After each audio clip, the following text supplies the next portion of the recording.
Boa tarde. Eu vou convidar para compor a mesa de abertura, né? Embora a gente já tenha começado às 8h30 da manhã, mas oficialmente, então, Claro Enigma vai ser aberto com a professora Bettina Bischoff, da USP, o professor Eduardo Coelho, do Departamento de Vernáculas, e o professor André Bueno, do Departamento de Ciência da Literatura do UFRJ. E essa mesa vai ser coordenada pelos alunos William e Patrick, do Departamento de Ciência da Literatura também. Boa mesa. Eu agradeço também aos integrantes da mesa, a professora Bettina, o professor Eduardo, o professor André. E passo a palavra à professora Bettina Bischoff, professora da USP. Ok, então, boa tarde a todos. Eu queria primeiro agradecer o convite que me foi feito pela Flávia, pelos alunos que tiveram a ideia de fazer esse seminário, simpósio, né, de iniciação científica. E o nome, então, desse evento de vocês é Claro Enigma, né? Eu perguntei à Flávia se eu deveria falar alguma coisa sobre esse livro, pelo qual eu tenho predileção, diga-se de passagem, né? E ela me disse que não seria restrito a ele. Então pensei em falar sobre uma espécie de outro Claro Enigma, pelo menos a partir do título, que é o Impurezas do Branco, que tem o mesmo jogo de claro e escuro, que é o livro da década de 70, né, publicado em 1973, que recebeu, aliás, pouca atenção da crítica, né? E a intenção de pensar um pouco sobre ele,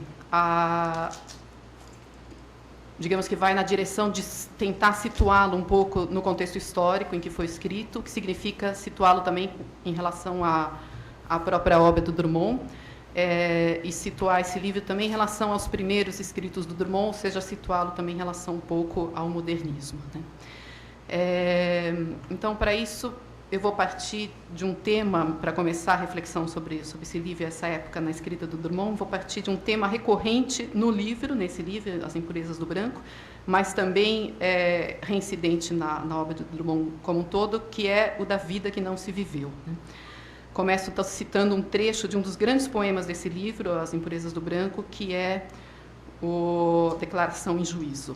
E lá se lê, numa determinada estrofe: se admiram de eu estar vivo, esclareço, estou sobrevivo. Viver propriamente não vivi, senão em projeto. Adiamento, calendário do ano próximo. Jamais percebi estar vivendo, quando em volta viviam quantos, quanto. Como interpretar, então, essa declaração, né? Ela deriva de um aspecto gauche drummondiano, de um caráter melancólico, da idade. Lembrando que ele, no contexto, tinha 71 anos, né? Ou de um contexto maior relacionado à obra, como entender essa afirmação de que viveu apenas em projeto e em adiamento, né? Então, para aclarar um pouco mais esse aspecto, vou lembrar alguns outros poemas da obra em que essa questão aparece. Por exemplo, num poema de Claro Enigma, de 51, como vocês sabem, um livro que dá título ao evento, né? Em que se lê num trechinho: a vida, se persiste, passa descompassada. Todos vêm cedo, todos chegam fora de tempo, antes, depois. Durante, quais os que aportam? Em Lição de Coisas, ainda um outro poema que insiste sobre esse nexo, ou seja, sobre essa espécie de descompasso entre o eu e a vida, né? E ali lemos: os cacos da vida colados formam uma estranha xícara, sem uso, ela nos espia do aparador. A imagem, de fato, é desconcertante, né? Vida marcada por um descompasso. Alguém que jamais conseguiu viver durante, né? Caberia perguntar durante o quê, né? Que sempre veio antes, viveu a vida como uma espécie de projeto. Poderia perguntar também projeto de quê, né? Talvez seja nessa direção, ou seja, de um radical afastamento de todo sentido possível, reduzido, por exemplo, na imagem da xícara, a matéria sem permanência, né? Que se pode interpretar mais um trecho desse poema que eu escolhi comentar, que é o Declaração em Juízo, em que diz o eu: se é triste e cômico ficar sentado na plateia quando o espetáculo acabou e fecha-se o teatro, Mais triste e grotesco é permanecer no palco, ator único, sem papel, quando o público já virou as costas e somente baratas circulam no farelo. Bom, se o que está em jogo talvez aqui seja se a imagem proposta é o palco, seria o caso de perguntar que ator é esse, qual era a sua companhia, qual o espetáculo que se encenava, né? Poderíamos perguntar ainda se não estaria aqui também figurada a crise de uma poesia, né, ausência de grupo, ausência de público, monólogo triste, grotesco, em relação a um tempo que já não responde a ela. Lemos ainda nesse mesmo poema a declaração em juízo. Acabo de notar e sem surpresa. Não me ouvem no sentido de entender, nem importa que um sobrevivente venha contar seu caso, defender-se ou acusar-se, é tudo a mesma, nenhuma coisa e branca. Daí talvez um jogo com o próprio título do livro, As Impurezas do Branco, em que talvez as impurezas sejam justamente o que salva deste branco estranho, que parece carcomer as possibilidades efetivas de que exista uma poesia que seja ouvida, né? De todo modo, pode-se notar que o descompasso entre um eu e um público, entre o eu e um grupo, ou entre um eu e sua própria poesia, não poderia ser maior, né? Lemos ainda nesse mesmo poema: sou o único, entendem? De um grupo muito antigo de que não há memória nas calçadas e nos vídeos. Vejamos esse aspecto que parece abrir também para uma questão pessoal, embora essa é a premissa da minha fala, essa questão se abra uma espécie de concepção de poesia drummondiana que atravessa quase que o século XX, né? Bom, esse grupo antigo mencionado nesse poema se desdobra provavelmente em vários ao longo do século XX, né, aos quais pertenceu Drummond, e que dão essa espécie de meio denso e atuante no qual essa poesia se desenvolveu, né? O primeiro talvez fosse o grupo que se reuniu em Belo Horizonte em 1923, então uns exatos 50 anos antes da publicação desse livro, né? Eu pensei num trechinho de Confissões de Minas, um texto do Drummond sobre esse grupo, ou mais especificamente sobre um companheiro desse tempo, em que ele aborda justamente o vínculo entre literatura e vida, né? Ou entre a literatura e um meio intelectual atuante, denso, que é justamente aquilo que a gente sente faltar nesse poema que eu vim comentando até aqui, né? Então, vou ler rapidamente o que ele diz. João Guimarães é todo um pedaço de minha vida, volta à questão da vida, né? Mas aqui mais efetiva, como terá sido para Milton Campos, Batista Santiago, João Alfonso, rapazes que a feição de todos os rapazes do mundo, misturamos um dia a coisa literária com a coisa humana, né? Então percebe-se aqui o vínculo da vida, da coisa humana, da coisa literária, formando uma espécie de amálgama que seria talvez o terreno do desenvolvimento dessa poesia, né? Então, a princípio, é talvez essa companhia que falta, né, a do meio atuante denso, no teatro esvaziado de declaração em juízo, em que figura justamente como ausência esse ambiente que marcou aqueles primeiros anos, né, do modernismo. Talvez, então, pensando nessa espécie de arcabouço, digamos assim, cultural, no qual floresceu essa poesia, talvez não se force a mão comparando a espécie de avaliação contida nesses versos de declaração em juízo, com outra que antecede em quase 30 anos e que se volta também aos intrincados caminhos da cena literária, ou da relação entre literatura e vida nos termos escolhidos para o debate, né, a partir do verso do Drummond.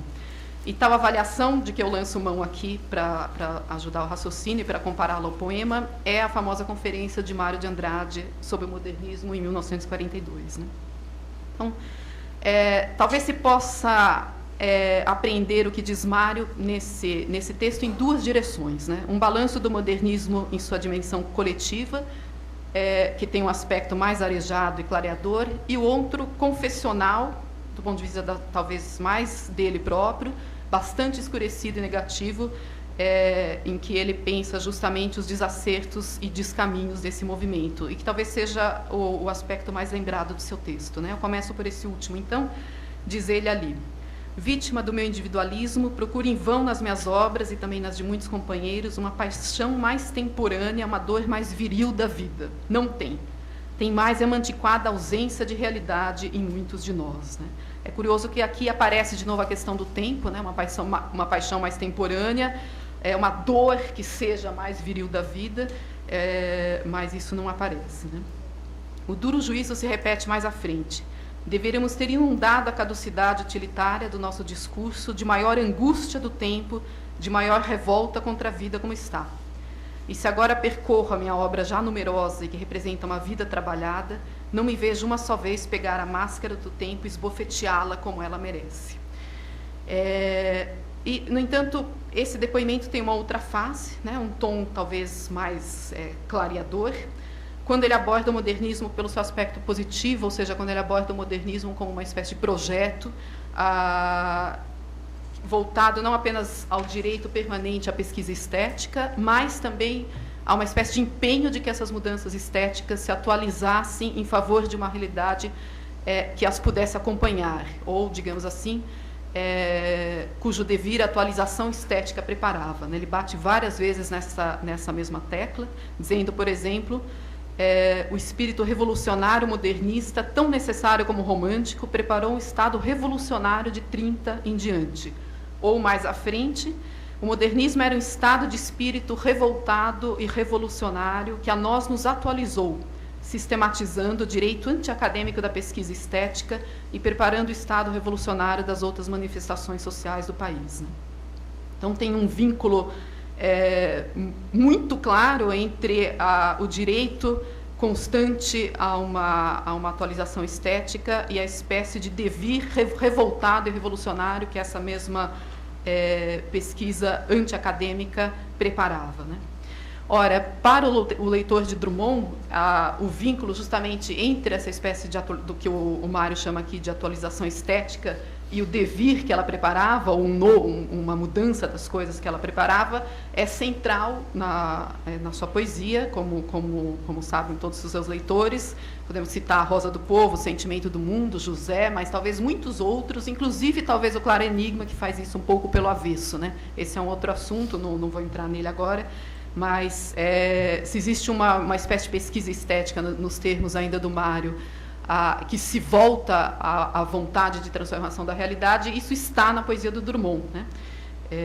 E aparece de modo claro, digamos assim, nas reflexões do Mário, né? Então, talvez, se esse era, de certo modo, o ambiente que dava forma ao modernismo, aos seus anseios e aos seus projetos, talvez nenhum livro de Drummond seja tão avesso a isso ou tão contrário a isso justamente do que As Impurezas do Branco, porque ali justamente desmorona aquele devir que as formas estéticas do modernismo preparavam ou queria preparar, né? Não seria demais lembrar, por exemplo, que na atmosfera que Drummond tenta recuperar no livro As Impurezas do Branco, ou seja, em 1973, se pode somar a um dos seus versos, Corações Sonolentos, Servos da Alienação e da Aparência, né? Que lembra aquele outro verso que talvez seja o mais triste de Drummond, né? As coisas, que tristes são as coisas consideradas sem ênfase, né? Que aparece um pouco disso aqui que ele está mapeando, ou seja, uma espécie de sonolência, né? Ou seja, ausência de ênfase, a servos da alienação, né? E da aparência, né?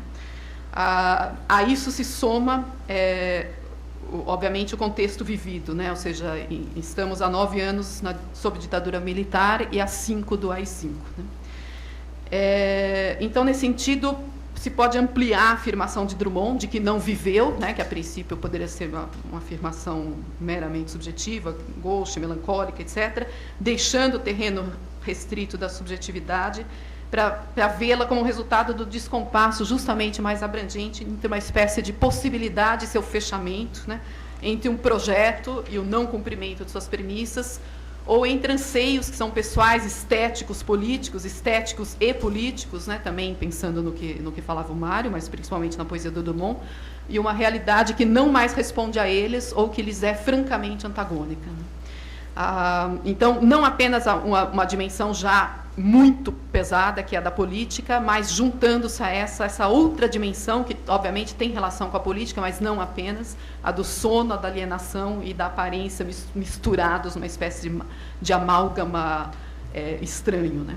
Daí, talvez, voltando ao poema, essa imagem do teatro vazio, né? Em que o eu está isolado, é um ator único, sem papel, quando o público já virou as costas, né? Então, Uma das marcas disso, em As Impurezas do Branco, estaria talvez na incorporação de instâncias avessas à expressão lírica, né? Como se a lírica, não tendo encontrado nunca o devir que prometiam as suas inovações, a sua pesquisa estética, voltando aos termos do Mário, tivesse se voltado, obviamente, de um ponto de vista que dá um passo atrás e reflete sobre isso, contra si mesma, corroendo seus próprios fundamentos, né? Uma espécie de oficina irritadíssima, talvez, né? Mais ainda do que aquela de 51. Né? E aí ela se volta também à própria comunicação e sua palavra vazia. Né? O primeiro poema do livro é Ao Deus Comunic Ação, né? Que já introduz o leitor ao cerne da questão. E ali se considera justamente o descompasso entre uma lírica voltada à expressão do homem e ao seu contexto, e um tom permeado em tudo pela comunicação, de mistura ainda com uma espécie de reflexão sobre a degradação da vida, que aqui, ao mesmo tempo, talvez uma coisificação do homem e um abafamento, digamos assim, daquilo que o manteria liberto desse sono e dessa alienação, que é também a dimensão política. Né? Então, nesse poema, o Drummond, por exemplo, deforma a língua para tornar visível justamente a qualidade do informe. Né? Então, um dos versos diz: eis-me prostrado a vossos peses, que sendo tantos, tanto plural é pouco. Ou um outro verso diz ainda: se estou doente, devo estar doentes. Se estou morrendo, devo estar morrendos. Também as figuras se deixam contaminar por esse aspecto meio estranho e tortuoso que penetra a configuração, numa espécie de linguagem de dejetos da indústria, da moda, do lugar comum, né? Que expressa a banalização da expressão, obviamente sempre em chave crítica. Né? Então, um verso notável também diz assim: disperso, imagina um Drummond disperso, que é o contrário da sua poesia, né? Obviamente em chave crítica, disperso, espremo e desexprimo o que em mim aspirava a ser eu humano. Também, de novo, volto talvez à ideia da oficina irritada, porque é uma espécie de linguagem que se diz com extrema dificuldade, que irrita a boca, o ouvido, o pensamento e tudo. Né? O que se enfatiza aqui é um gesto de um eu disperso, como eu disse, que apequena aquilo que toca ao invés de expandi-lo. Né? Então, se a gente imaginar a lírica como uma espécie de mergulho, como diz o Adorno ali na sua famosa palestra, uma espécie de mergulho na individualidade, que pelo mergulho na individualidade é capaz de se salvar da catalogação, enfim, de ser subsumida, etc., quando ela se dirige ao que há de universal, são os termos dele, obviamente um universal historicizado. Né? Aqui é o contrário disso, ou seja, um apequenamento da expressão. Né? O aspecto humano torna-se aqui eu-humano, escrito junto. Né? Como se o humano apenas fosse aqui da dimensão de um sujeito que apequena apenas aquilo que toca. Né? Há também um movimento contrário que faz o eu expandir-se em direção a uma estranha coletividade, mas também ela é esquisita. Né? Se estou, aí, pegando um pouco aqueles estranhos plurais, né? Se estou alegre, devo estar ruidosos. Ambos os caminhos dão conta um pouco dessa crise do sujeito, que vem dessa crise da poesia, que provavelmente tem relação também com essa espécie de projeto não levado à frente. Né? Ou seja, o eu apequena ou expande aquilo que toca, né?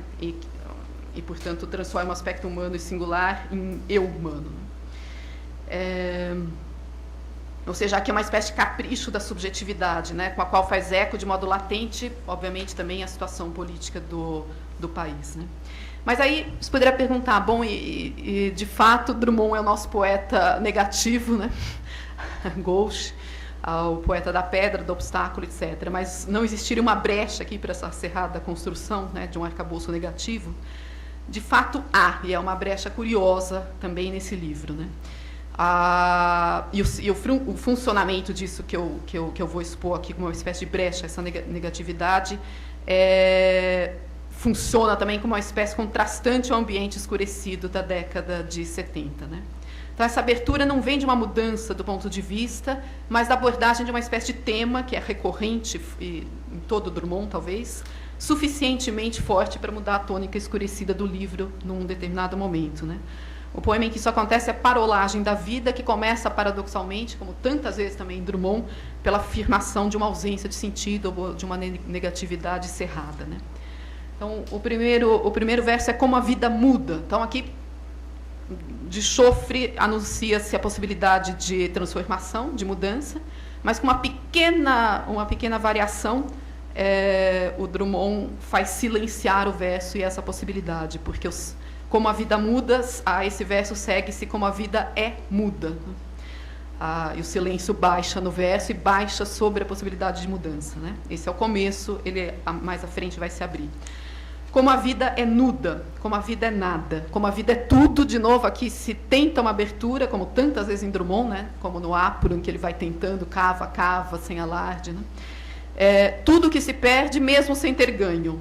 Como a vida é senha de outra vida nova que envelhece antes de romper o noma. E volta aquela espécie de baixo contínuo dessa vida que não se viveu, né?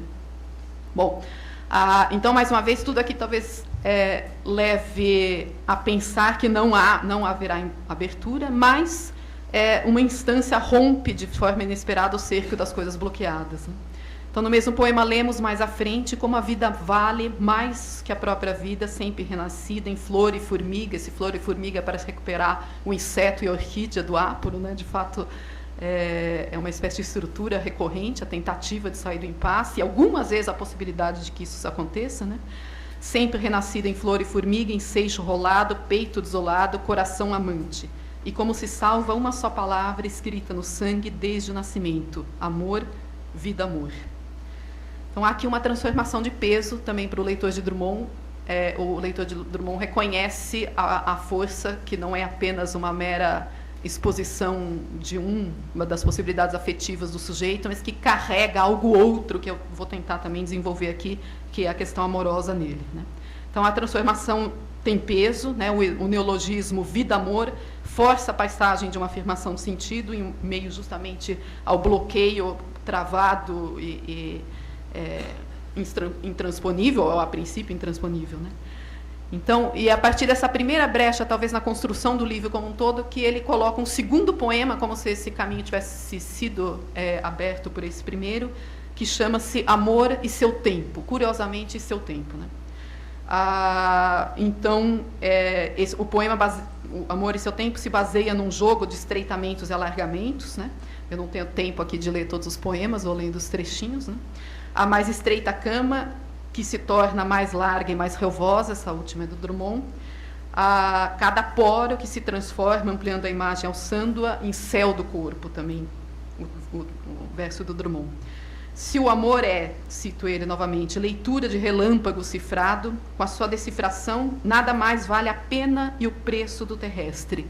Então, de certo modo, se anula o mundo, ou, por outro lado, o sentido deixa as coisas, os embates, o cotidiano, para se apegar, entrando numa dimensão um pouco avessa à história, digamos assim, cito um outro verso do mesmo poema, minuto de ouro no relógio minúsculo, né? Uma restrição quase que escape ao tempo. A contrição daquilo que é passível de carregar um valor, então, e que consegue, digamos assim, franquear e ultrapassar a negatividade cerrada, constrói uma espécie de refúgio, talvez, em relação a essa negatividade que o livro todo constrói, né, ou estrutura. É preciso notar, no entanto, a natureza desse caminho, né? O sentido se deixa recompor unicamente em terreno resguardado, como se essa redenção do mundo, já que a vida se deixa recompor, né, o verso dele, a vida se salva, só fosse possível no âmbito da subjetividade e da intimidade quase fora do tempo, né? O que, se de um lado afasta o poema de um contato mais amplo com a realidade, ou afasta esse sentido muito forte e que impulsiona o sujeito, em que a vida justamente se salva, né? Afasta-o de uma realidade mais ampla. De outro lado, isso livra os versos, talvez, de afirmar um sentido positivo no mundo em que essa afirmação, pelo menos para Drummond, não está dada e não pode ser feita sem mais, né?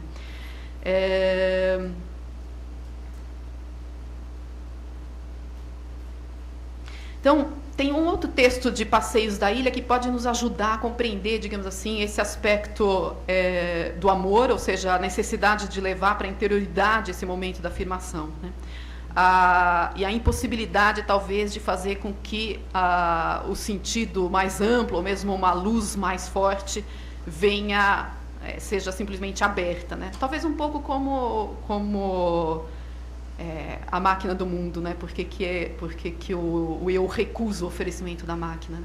Também porque o oferecimento o que a máquina oferece para ele é uma total explicação da vida, né? Essa totalidade não interessa ao Drummond. Há uma facilidade no objeto que se oferece, né? Há quase que um laivo de autoritarismo, né? Enfim, no modo como a máquina se dirige ao eu, né?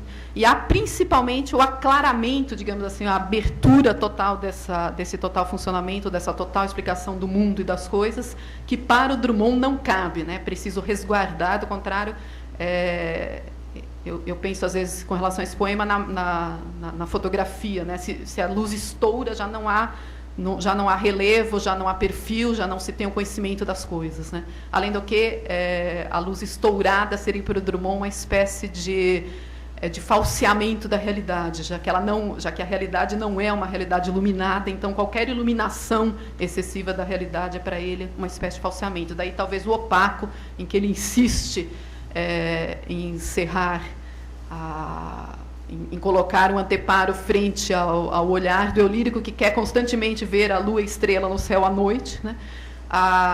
Mas não consegue. Quando finalmente o edifício parece se afastar, ele coloca a sua própria vontade, né? Encerra o seu próprio olhar, né? Como se essa espécie de escuro fosse importante para a sua poesia, né? Bom, então, o que é que diz ele nesse texto de Passeios da Ilha, né? Que tem a ver com a questão amorosa aqui e, digamos, a inserção de uma espécie de sentido mais premente, mais composto das coisas, né? Então, o Drummond ali escreve sobre um livro de poemas que lhe caiu em mãos, né? E comenta uns versos em que a poeta afirma viver a hora da canção feliz, né? Há uma afirmação, digamos, dessa felicidade e da felicidade nessa canção. E aí, o que diz o Drummond sobre isso? Os poetas se iludem como os outros homens. E esse livro de Maria Isabel é fruto de generosa ilusão.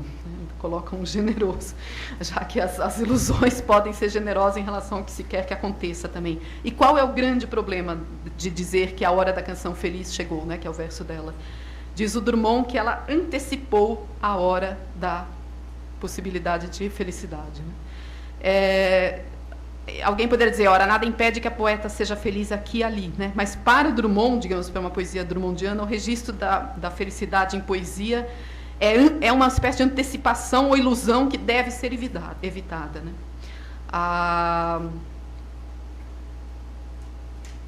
Então, digamos que talvez o receio, pensando nessa questão da lírica amorosa e o modo como ela aparece em Claro Enigma, talvez o receio da incompatibilidade da felicidade com o seu tempo, né? Ela seria, no momento presente, uma antecipação ou uma ilusão, no máximo generosa, né? É justamente, talvez, o que leva à necessidade de carregar para a interioridade, daí o verso, né? Relógio minúsculo, qualquer sentido de afirmação amorosa ou de positividade nesse trecho, né? Então, há um outro texto também sobre Drummond em que ele pensa na necessidade de recolhimento, que eu talvez acho talvez que ajudaria a pensar na necessidade de deixar uma nota mais positiva e imagens as mais recolhidas e contidas possíveis, né?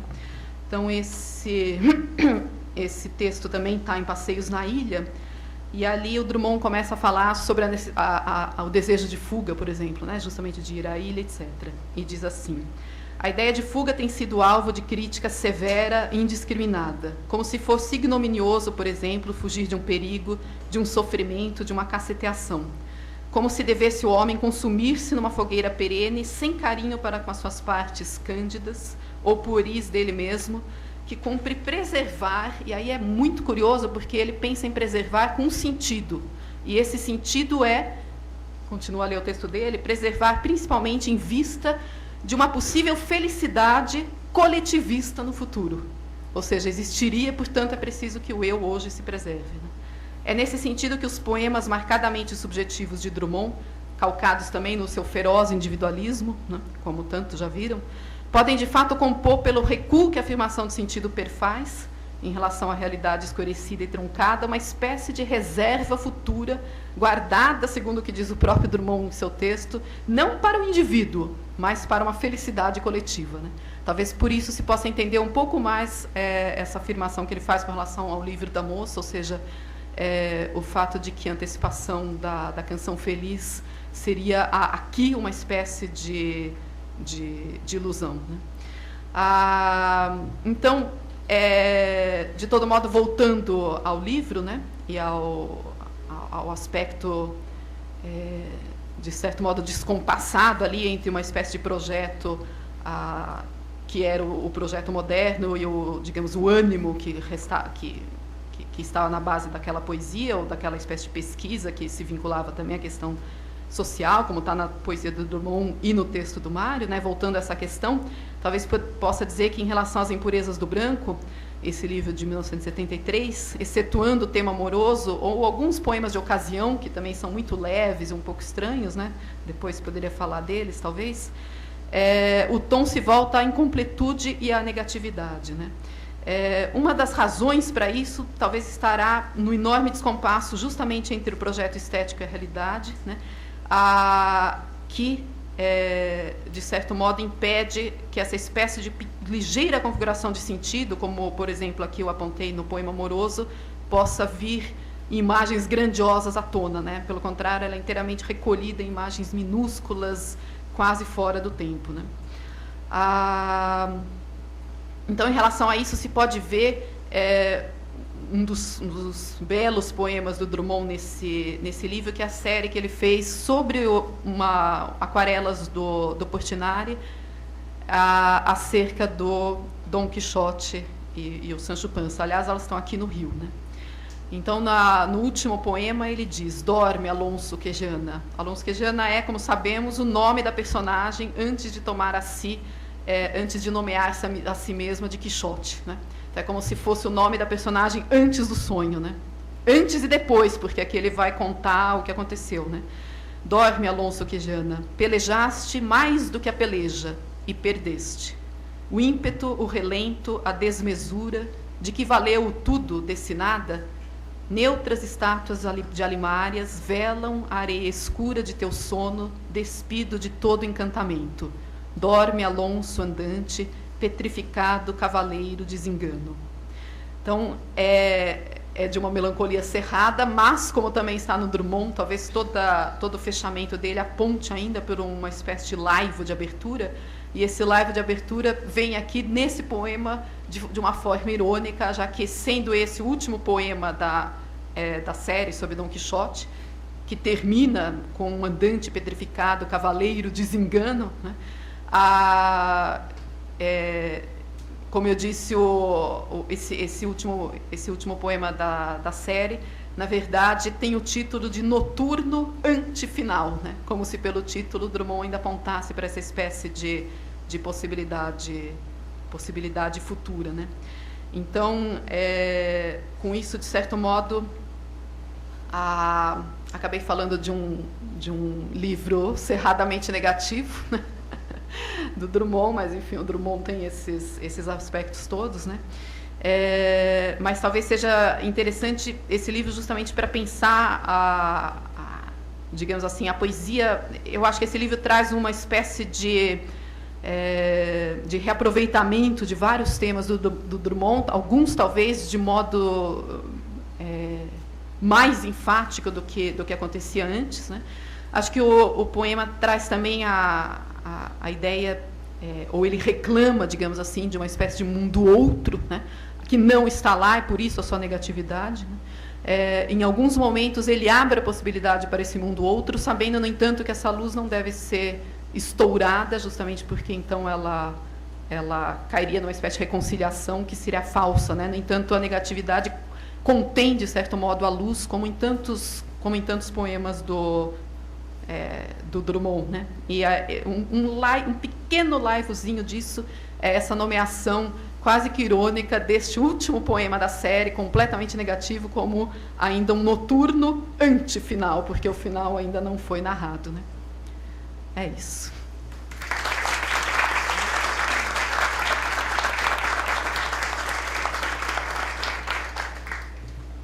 Obrigado. Então, agora eu passo a palavra ao professor Eduardo Coelho, aqui da UFRJ, professor do Departamento de Letras Vernáculas.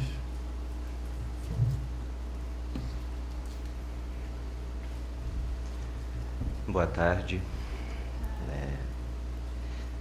Bem, alguns amigos já haviam me falado da Bettina e nunca duvidei do que falavam, porque são amigos muito sérios, mas, de fato, uma leitura belíssima de uma revelação de um livro também muito complexo. Eu acho que é o caso das Impurezas do Branco e Claro Enigma, são dois livros que impõem uma grande dificuldade de leitura.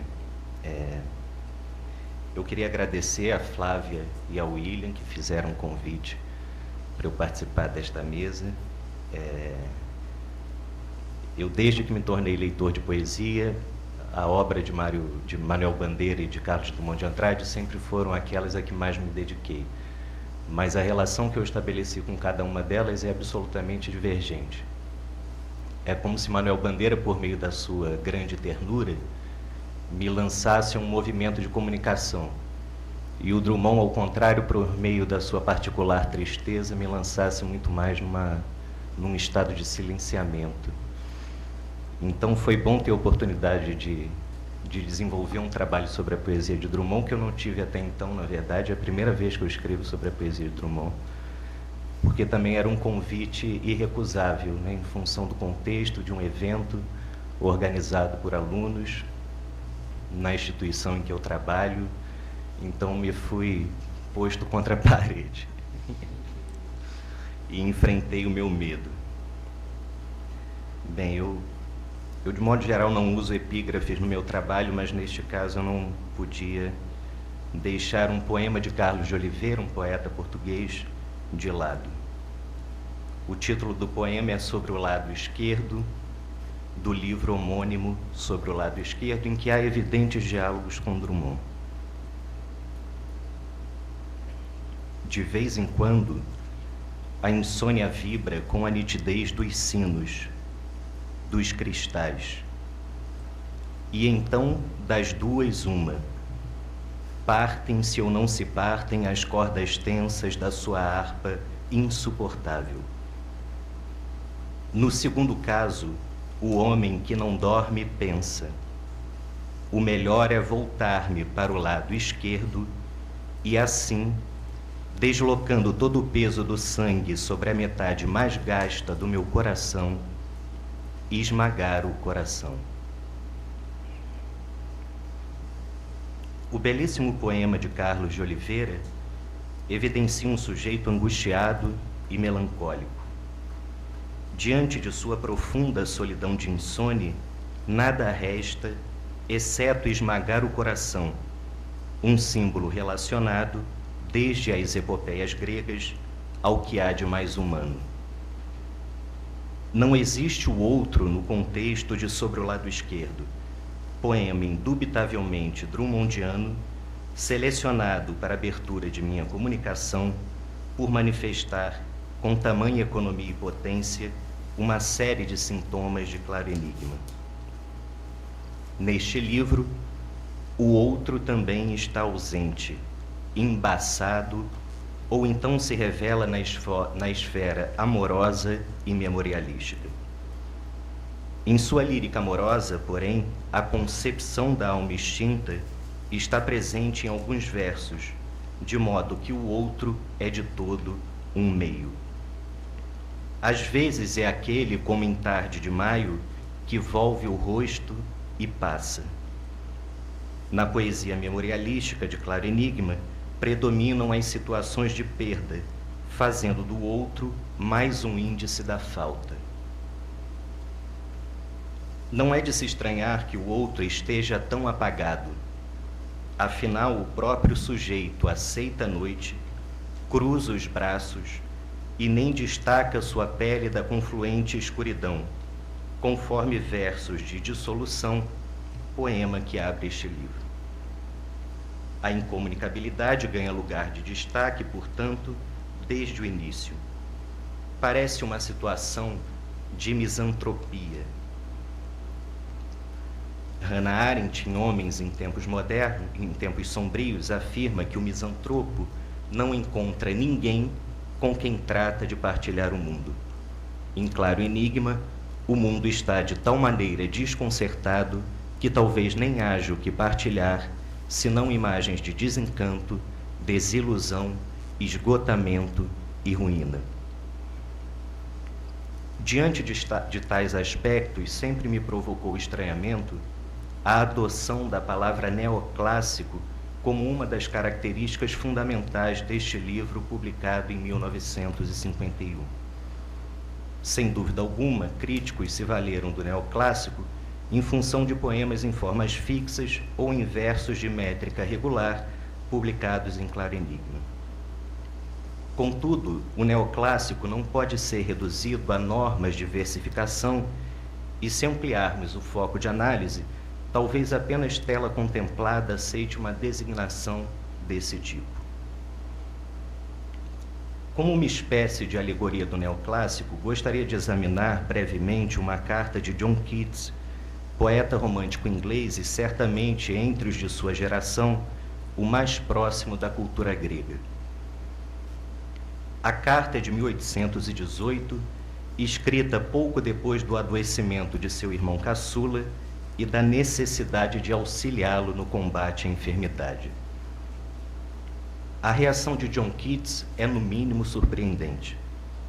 Comunica que fará uma viagem pelo norte da Inglaterra e parte da Escócia, região de belezas naturais, enquanto seu irmão, no subúrbio de Londres, tossiria.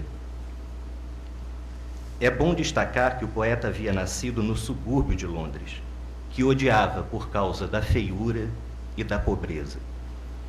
Por fim, John Keats justifica: acumularei tantas recordações que poderei andar pelos subúrbios de Londres sem vê-los. Com esta carta, pretendo destacar dois aspectos fundamentais do neoclássico, incorporado tanto à poesia de John Keats quanto à sua vida, de modo a usar como exemplo e me opor à designação do neoclássico em Drummond. O ponto fundamental é que a totalidade é sacrificada e o drama não se enfatiza. Embora haja quase total eliminação do prosaico na lírica de Claro Enigma, embora haja indiscutível passividade, embora tenhamos sonetos, é necessário esclarecer que este livro compreende também imagens grotescas, um mundo caótico e muitas marcas de melancolia. E o melancólico, obviamente, não é um satisfeito. Acredito que em Claro Enigma, Carlos Drummond de Andrade empreendeu radicalmente a intensificação do drama do sujeito Gusche.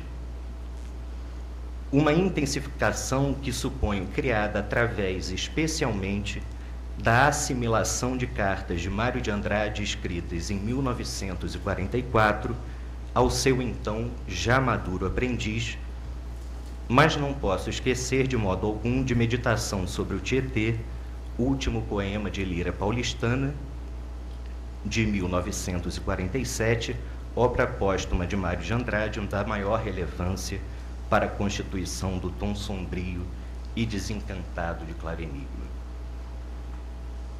Aqui, na verdade, como os diálogos estabelecidos de Claro Enigma sempre são com uma tradição, e uma tradição ligada a Luís de Camões, Dante Alighieri, o que é corretíssimo, sem dúvida alguma, eu comecei a me perguntar, mas será que ele não dialogou com nenhum contemporâneo seu, sabe? Eu não acredito na possibilidade de uma poética que se faça sem o diálogo com o passado e, ao mesmo tempo, um diálogo com o presente. E aí, numa tentativa de lembrar uma poética do sombrio no contexto de meados do século XX, Meditação sobre o Tietê ressaltou e, consequentemente, eu comecei a ler as cartas finais que Mário de Andrade escreveu ao Drummond, que datam de 44 e 45. Acerca de Lira Paulistana, Drummond escreveu a Mário de Andrade em 18 de julho de 1944. Vi com interesse na Lira a volta de uns tantos refrões de sua poesia, desdobrados e transformados, assinalando a impressionante coerência de sua evolução e, ao mesmo tempo, a extensão e profundidade desta. O mesmo Carlos Drummond faria no seu livro de 51, o que se torna evidente em uma série de poemas. Em Legado, por exemplo: de tudo quanto foi meu passo caprichoso na vida, restará, pois o resto se esfuma, uma pedra que havia em meio do caminho. Né? Um dos refrões de Carlos Drummond. É o refrão da pedra no meio do caminho, aqui retomado, mas agora substituindo o verbo ter por haver, e escoando uma das razões da polêmica em torno desse poema, e o símbolo da resistência é tudo o que restará em seu percurso. Outro exemplo pode ser constatado no poema de Solução. Esta rosa é definitiva, ainda que pobre, que recupera a flor e a náusea de A Rosa do Povo. Em A Mesa: ali ao canto da mesa, não por humilde, talvez por ser o rei dos vaidosos e se pelar por incômodas posições de tipo gauche, ali me vês tu, ampliando as possibilidades de leitura daquele eu condenado pelo anjo torto. Por falar em anjo, observem estas estrofes finais de Os Animais do Presépio. A vária condição por onde se atropela essa ânsia de explicar-me, agora se apacenta a sombra do galpão neste sinal: sou anjo. O próprio sujeito se torna um anjo à sombra, como aquele do poema de Sete Faces. Outras relações podem ser estabelecidas, como o reaproveitamento de reflexões sobre as cidades mineiras, mas me parece possível vislumbrar ainda certas imagens fortes de Claro Enigma que repercutem indiretamente imagens já consagradas. Refiro-me nesse sentido às mãos pensas de A Máquina do Mundo, às quais não consigo não associar, sempre que leio o poema, as retinas tão fatigadas de No Meio do Caminho.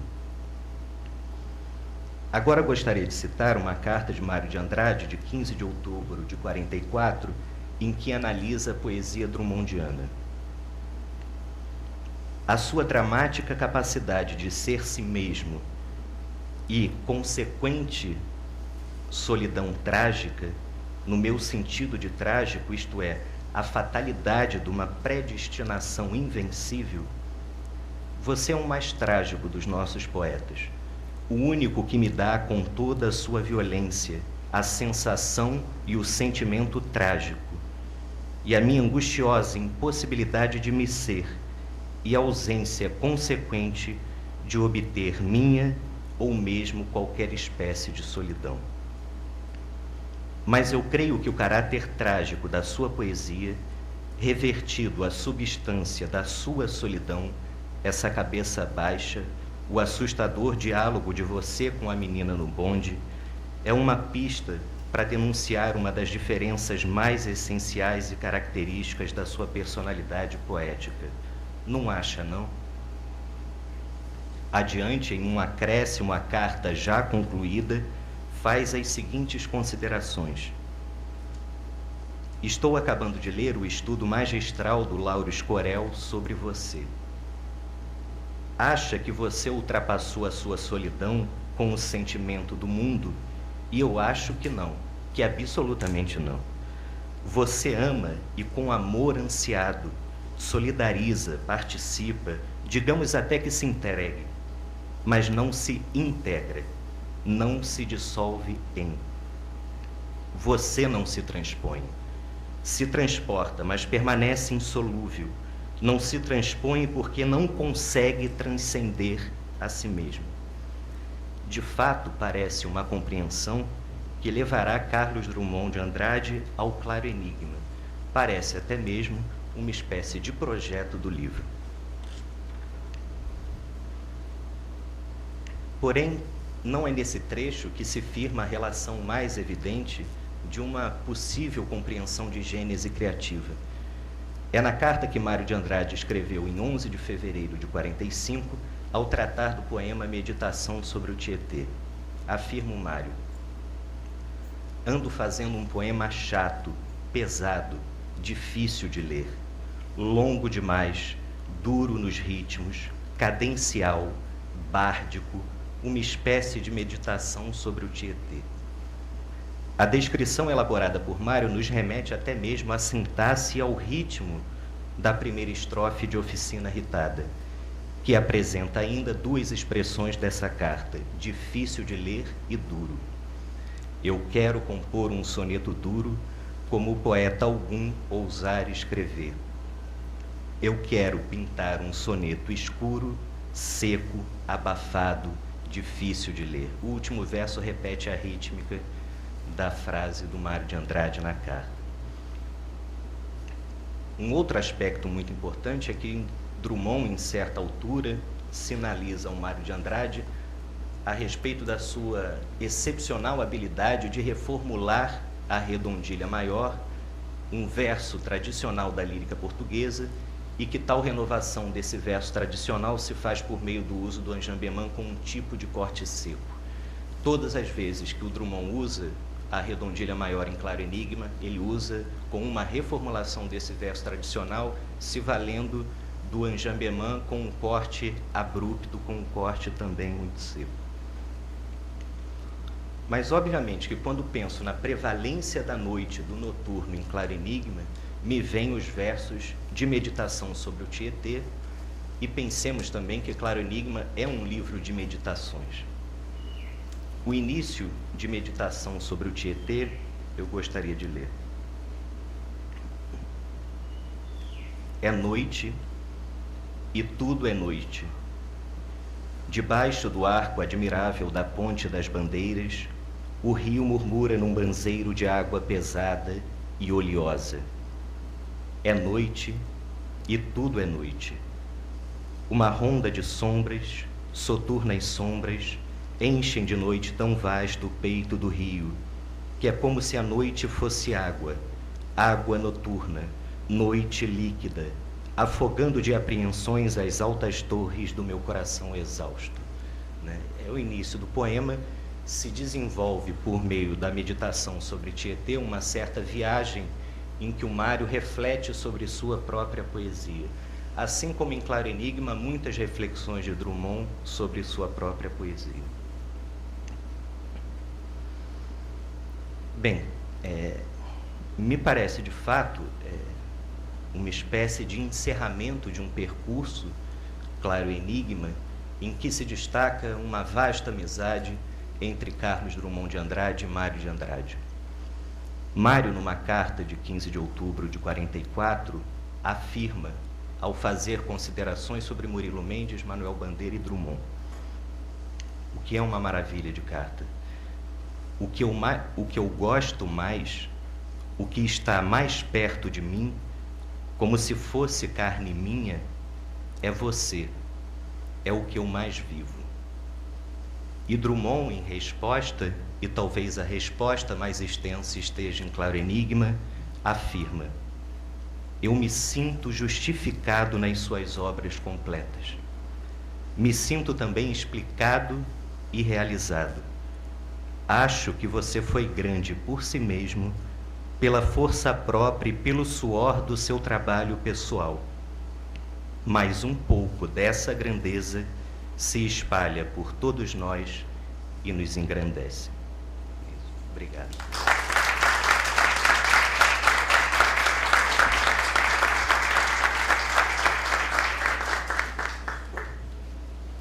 Bom, agradeço novamente, professor. E passa a palavra agora ao professor André Bueno. professor do Departamento de Ciência da Literatura e fundador do Centro de Estudos. Boa tarde.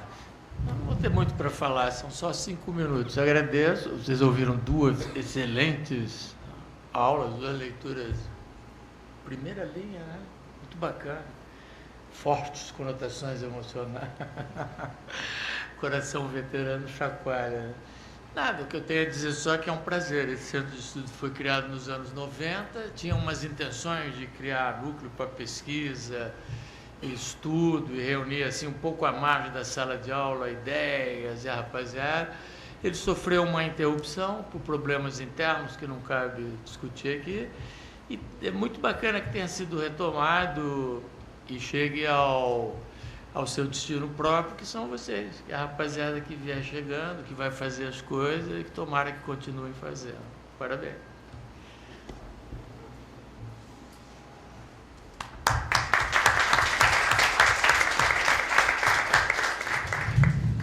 Bom, então abro para perguntas da plateia. Se alguém tiver alguma pergunta, por favor.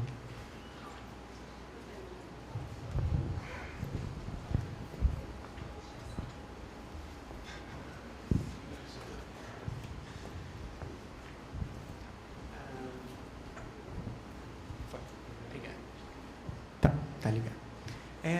Pode ser para os dois, né, se os dois puderem, cada um der a sua contribuição, o Eduardo e a Betina. O gancho que eu peguei foi da Betina, quando você fala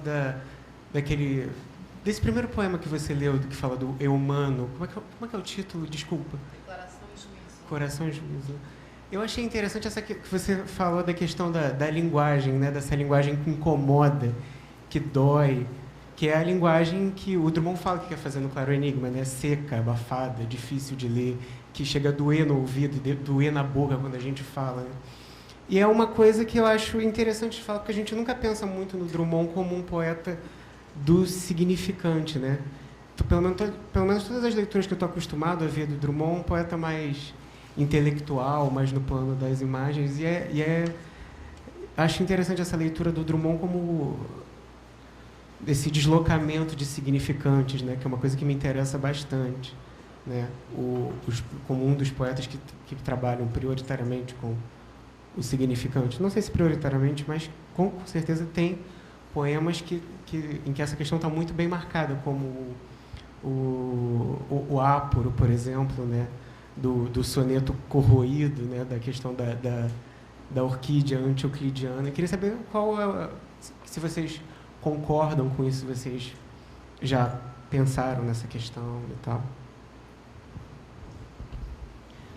Bom, primeiro eu queria comentar uma coincidência da mesa, né? Eu não tinha tido o prazer de conhecer o Eduardo, não sabia sobre o que ele ia falar, de fato, ele falou de Mário Drummond, né? No meu entrou um Mário, que eu nem sei por que entrou, eu estava lendo um monte de coisa quando eu estava pensando nas impurezas do branco e caí no Mário, meio aquela coisa de pegar na prateleira, minhas prateleiras são uma bagunça, um pouco por causa das mudanças constantes, enfim. Bom, dei no Mário e a questão está toda ali, né? Ou seja, condensada, digamos assim, uma espécie de projeto moderno e a intenção de que isso insuflasse uma espécie de transformação também no que ele chama de inserção na realidade, etc. Agora, e ele comentou também, curiosamente, a questão do ritmo, e até mostrou a carta do Mário, que parece, de fato, ser a origem da oficina irritada, né, e o seu ritmo, etc. E aqui, de fato, acho que a gente pode sentir uma irritação do Drummond, ou seja, ele tentou fazer uma reflexão incorporando aquilo sobre o qual ele reflete, né, não apenas dando um passo atrás e falando, mas trazendo para dentro, né. E, de fato, a gente escuta uma irritação da fala, né, que é o contrário, talvez, do que ele diz, inclusive, do próprio Mário, que é como é que é aquela frase que ele degustava as palavras, esqueço a frase exata, que está ali numa carta do Drummond a ele, enfim, quando ele o conheceu em Belo Horizonte, né, que é o contrário dessa espécie, não estou lembrando agora os termos, de uma degustação, que é uma irritação que passa por todas as instâncias. Né? E o Drummond é alguém muito atento à forma também, né?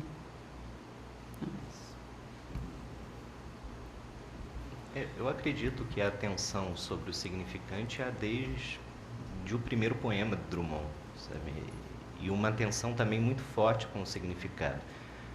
A própria questão das rimas, que foi tão bem analisada pelo Elcio Martins, né? Eu acho que, de certa forma, até isso vai se potencializando ao longo da obra do Drummond, mas eu não percebo assim, um período em que se destaca mais o significado e um período em que se destaca mais o significante.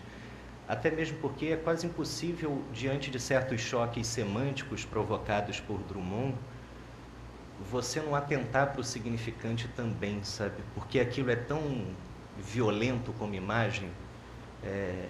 Eu lembro de uma imagem de Claro Enigma que me voltava frequentemente, em que se fazia a combinação de cedo e péssimo, sabe?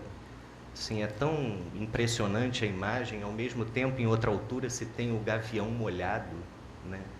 É uma imagem também surpreendente. Obviamente que o sentido e o som se realçam em duas situações como essa de péssimo e seda, ou melhor, de seda e péssimo. E esse gavião molhado, que é de um estranhamento surpreendente.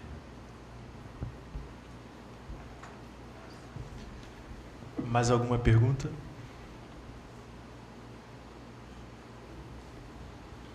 Não? Não?